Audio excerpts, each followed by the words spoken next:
alive. The empty cross, the empty grave, life eternal, you have won the day. Shout it out, Jesus is alive. He's alive. Oh, happy day, you wash my sin away. Oh, happy day, I'll never be the same.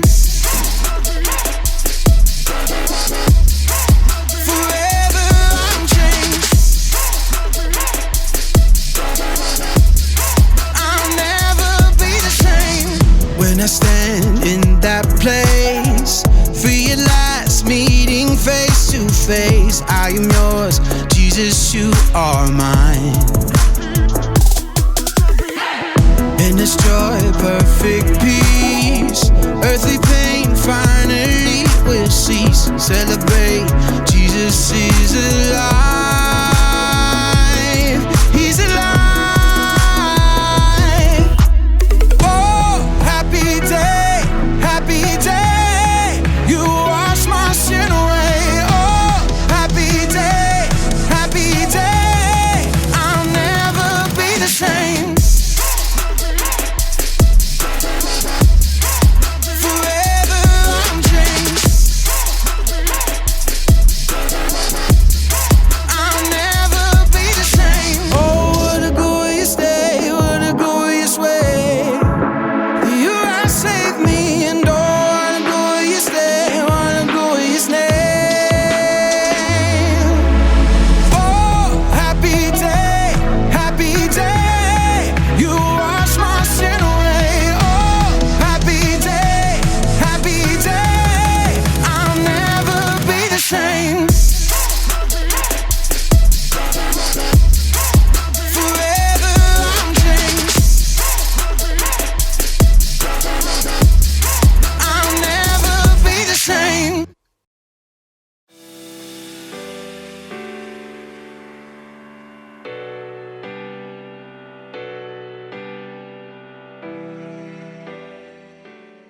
Hey everybody, it's me, Jacob, and I've got something very important to say. Happy Easter!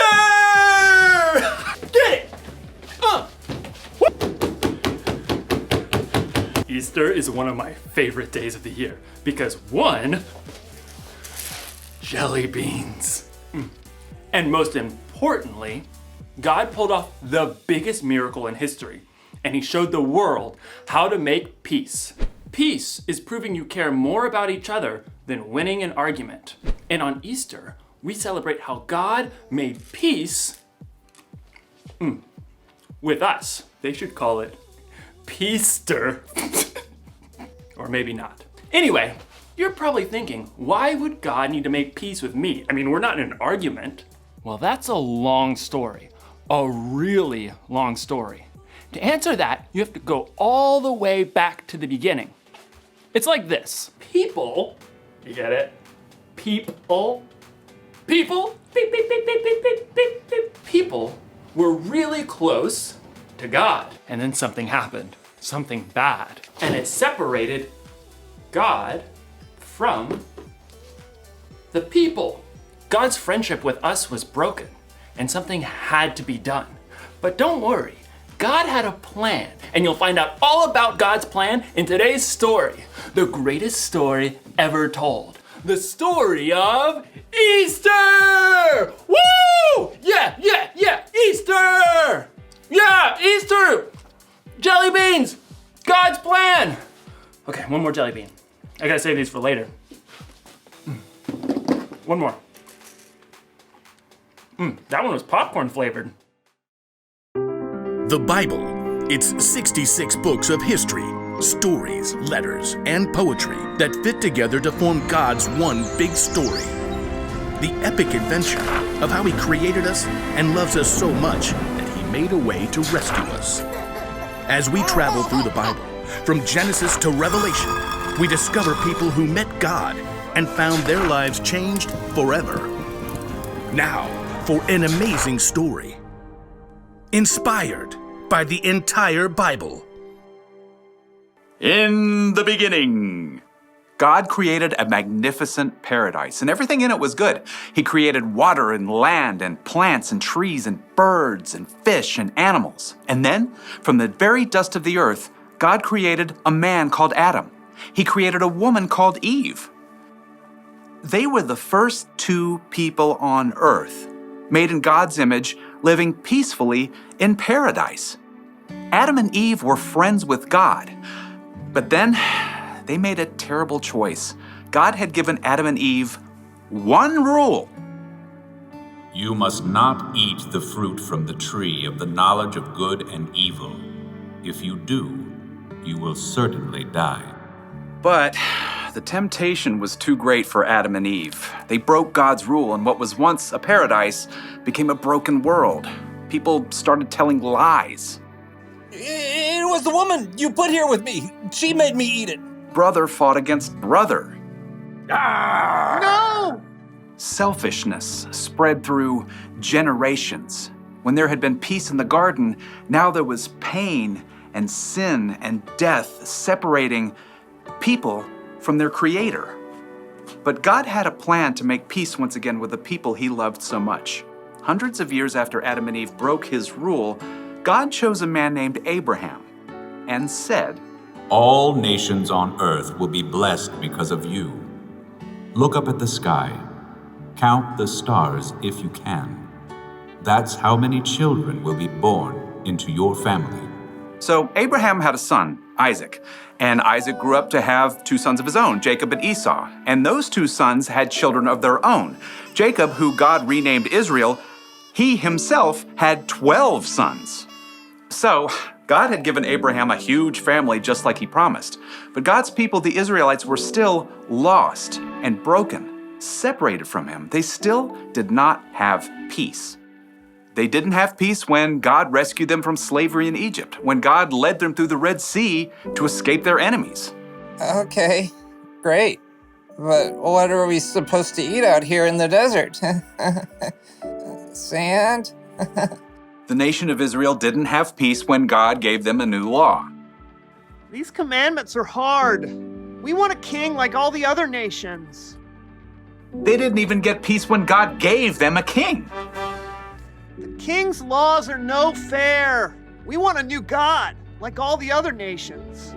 Nope, nothing gave God's people lasting peace. They were still lost and broken and separated from God for thousands of years. But God had not forgotten the promise He made to Abraham. All nations on earth will be blessed because of you. God still had a plan to show the people just how much He cared for them. He knew this broken world would never be able to rescue itself, so God made a way. God sent His Son, Jesus, to bring peace on earth once and for all. Jesus grew up, and He taught people love and compassion, forgiveness and grace. He healed the sick and befriended the outcasts. He saw what was wrong and made it right. He loved the world and its people so deeply, He gave His life on a cross to pay for the sins of the whole world. Father, forgive them. They don't know what they're doing. In Colossians, the Apostle Paul tells us God made peace through Christ's blood, through His death on the cross. When Jesus chose to give up His life, He paid the cost of every sin ever committed and every sin that had yet to be committed. People no longer had to be separated from God. But in the 3 dark days immediately following Jesus' death, His followers didn't understand all of that yet. They huddled in the dark, afraid that they too might be arrested or even killed. Who's there? Early on the morning of the 3rd day, Mary Magdalene arrived at the home where the disciples were staying. They have taken the Lord out of the tomb. We don't know where they have put Him. The disciples stared at each other in shock. Then, Peter and John lunged for the door. They raced each other all the way back to the tomb where Jesus had been placed. The tomb really is empty. There are the linen cloths they wrapped Him in. Peter and John returned home, still uncertain and confused. And Mary Magdalene, who had followed them, stayed behind in the garden. And as she wept, she noticed a man standing nearby. And at first, she thought he was the gardener. Sir, did you carry Jesus away? Tell me where you put Him. Mary. The instant the man spoke, Mary Magdalene knew immediately who he was. It was Jesus, alive again. Teacher! Overjoyed, Mary returned to the disciples to share the incredible news. I have seen the Lord! It was true. Jesus had come back from the dead. He's more powerful than sin, more powerful than death. And through him, we can have peace with God and work toward peace with others as God intended from the very beginning.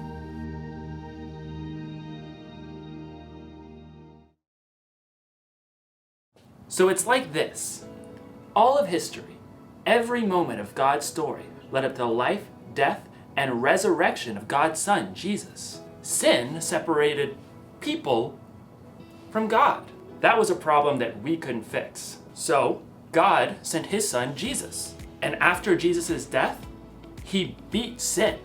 And after that, he beat death itself. So I guess you could say that Jesus was kind of like a bridge between people and God. That made it possible for us to reconnect with God.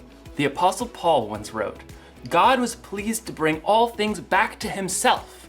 God made peace through Christ's blood by his death on the cross. Because of Jesus, we can be close to God again.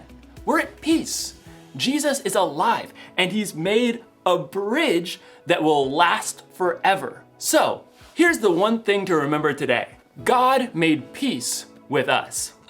Remember that this Easter. Remember that every day. Really think about what Jesus did for you and tell God how grateful you are, and don't just keep it to yourself either. Share the peace of God with others by telling them about Jesus or by loving them like Jesus loves us. I'll see you next time.